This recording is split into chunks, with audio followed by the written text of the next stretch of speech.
Des efforts de protection de l'environnement ont lieu en mer de Chine méridionale. Les employés des îles Yongle aident à protéger des braconniers, les tortues de mer. Ils ramassent les œufs pondus sur les plages et élèvent les animaux avant de les relâcher dans la nature. Yongle, dans la partie occidentale des îles Sisha, au milieu de la mer de Chine méridionale. La région constitue un habitat important pour les tortues de mer. Chaque année, de mai à octobre, les tortues de mer rampent sur les plages pour pondre leurs œufs et pour s'accoupler. Dans un effort pour les protéger des braconniers, le personnel de l'île ramasse les œufs pour les élever artificiellement.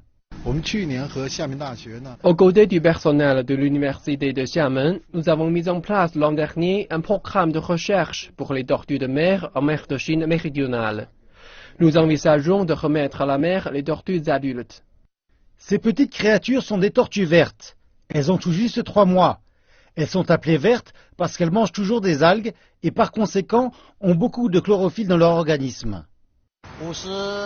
Il y a au total 55 tortues vertes au quartier général. Avant de les renvoyer à la mer, nous les nourrissons jusqu'à ce qu'elles pèsent environ 1 livre. La population des tortues vertes a diminué mondialement à cause du braconnage endémique et de facteurs naturels. Au cours des dernières années, un certain nombre de projets de recherche et de conservation ont été menés en mer de Chine méridionale afin de protéger l'environnement local. Mais des experts disent que l'écosystème de la région peut être mieux protégé à travers la mise en place d'un écoparc national et d'une zone de conservation de l'habitat des tortues. Nous suggérons la construction d'un écoparc national dans les îles Shisha et les autres îles environnantes, afin d'y protéger l'écosystème et les formations géologiques particulières. Et nous devrions trouver une sorte d'équilibre entre protection et développement.